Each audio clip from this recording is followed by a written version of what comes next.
dina baax ci taxawaay yi wax naa la léegi pour ñu leeral pàcc boobu Ousmane Sonko buy wax xaamaan mooy nii am na xëy na fu mu ko toll à 2 reprises wax na ko te tontu nañ ko ci wàllu woowu est-ce que aussi jàpp leen ci communication war na mën a départir ci yooyu noonu maanaam ay adversaire am la mais mun na yem ci bu ñu jondoon ci wàllu idée ñaawlu seeni gestion wane ni ñun leneen la ñuy proposé mais bu génne ci terrain boobu souvent mu ñëw ci terrain boo xam te ne xaar ñu ko ci en tant que kilifa jàppale ñu aussi ci pàcc boobu Ousmane Sonko war na ko mën a bàyyi di def ay jugement de valeur di def ay étiquette ci ay kilifa. je pense war ci dañ. je pense tey fait boobu bon chacun est libre d'apprécier. On est des leaders politiques. Man, j'ai ma manière de faire de la communication politique. Ousmane Sonko a une manière de faire de la communication politique. Ñi nekk de l'autre côté aussi, ils ont une manière de faire de la communication politique. te soo seetloo tey moom en tant que leader di subir des attaques gis nañ fi benn député du ma tudd turam saaga ko frontalement saaga toute une région de la Casamance ji nañ ko fi lu nekk moom sax def ni koy tàmm tooñ le président Ousmane Sonko ne bon luy dégg façon ñaawteef bu nekk dégg na ko leen daal lay déggagul Ousmane Sonko aussi na te pourtant kenn ñaawlu ko mais je pense que tey communication c'est dans son rôle ba mun nañ ko nangul ba ci xaamaan non mun nañ ko nangul parce que tey lépp solo mooy c'est pas li muy wax mais tey le projet qu'il a actuellement am na projet bu mu proposé waa Casamance débat bi jug na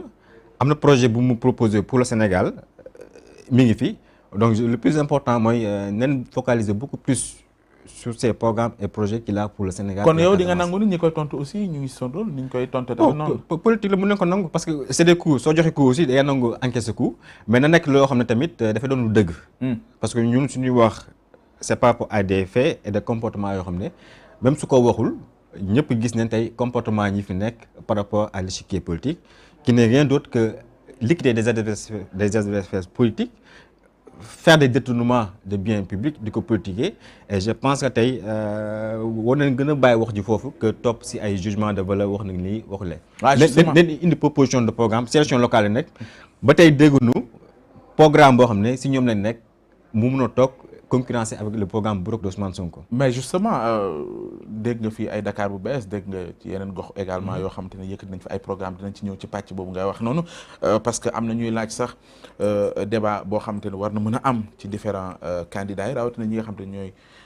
bëgg a jotee ci capitale bi di Ndakaaru ci biir joxante yooyu noonu may wax ni Ousmane Sonko war na mën a dépasser pour bañ tamit ñeneen ñi di verser wu ci wàllu parce que gis nga ku dem bay laaj sax naan na leeral mbirum Juliana mooy lan aussi baax na ngeen da ngeen ci tontu yi ci yooyu. bu waxee ni fee xaamaan wax fële ñii na ko na leeral kan mooy Juliana foofu ngeen bëgg a wàcc ak Sénégalais aussi. non heureusement ñun on a l'expérience actuellement nous sommes un grand parti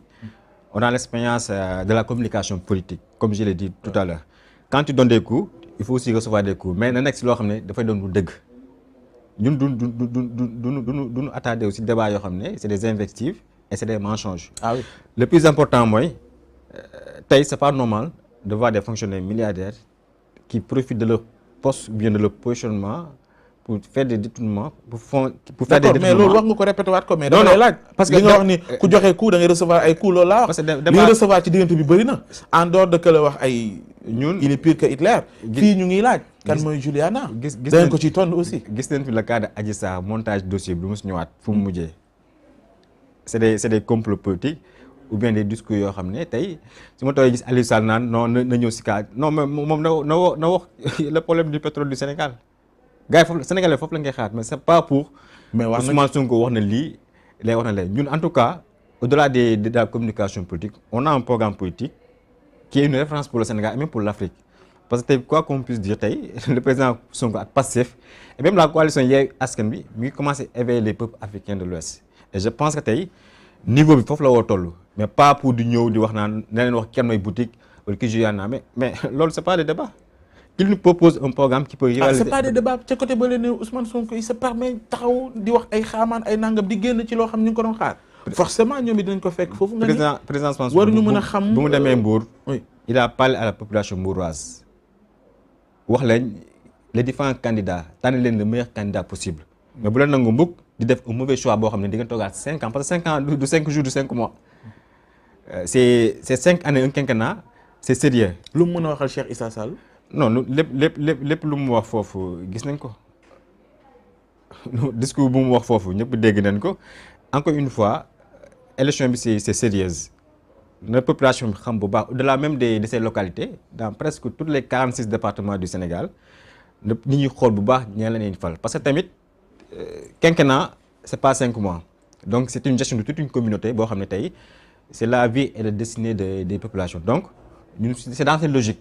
que le président Ousmane Sonko ak toutes les coalitions de la Yewwi Askan Wi des candidats ci logique boobu leen munti dem di wax ak ñi dina sensibiliser par rapport aux différents profils qui existent dans les régions. waaye on a vu même fu mu jaar ñeneen ñi demandé à ce que mu jaar xam naa du ñàkk xëy na da ngeen di ñu waxal ci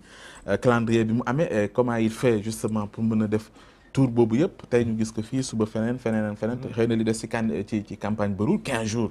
peut-être que mën na ko tenir rek yooyu. bëgg naa peut-être ci chapitre boobu laa ñëw tëj di ñëw ci deuxième partie bi mooy kon finalement da ngeen di jàpp rek ni que ni communication politique la li ñuy yëkkati même bu fekkee ni c'est en dehors de programme yi Ousmane Sonko di proposer nañu jàpp rek que ni lu mel noonu war naa mën a am. amul dara lu muy améliorer ci communication bu Ousmane Sonko ni mu koy defee noonu la vous applaudissez da ngeen koy accompagner ci loolu amul dara lu mu ci soppi. gis pas fait à 100% amul fenn ñëpp ay nit leen peut-être président Ousmane Sonko parfois mu juum nu wax ko parfois mu bañ a juum man sama bopp parfois damay juum ci samay communication mais encore une fois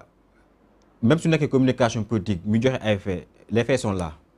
même su ko waxul ñëpp gis nañ tey le comportement des différents candidats surtout de Benno Bokk Yaakaar des fonctionnaires su ñu demee ba gis Louga. Moustapha Diop di taxé Tadjomane Mamour Diallo c'est un dans un c'est des fonctionnaires yoo xam ne ku nekk mi ngi jiit moromam ki naan Tadjomane nga ki naan sàcc c'est dans cette logique que le président Ousmane Sonko di gën a yee zone yu muy dem pour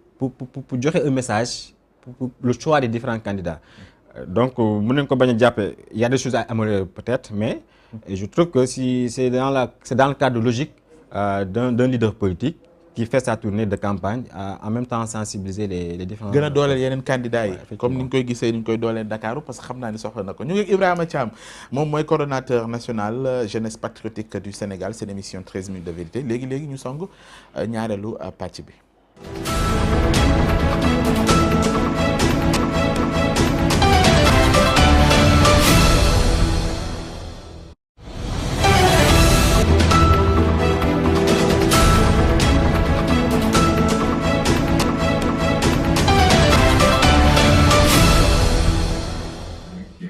voilà yeneen ci seen émission 13 minutes de vérité deuxième partie ñu ngi dalal ki nga xam te ne mooy Ibrahima Thiam di coordonnateur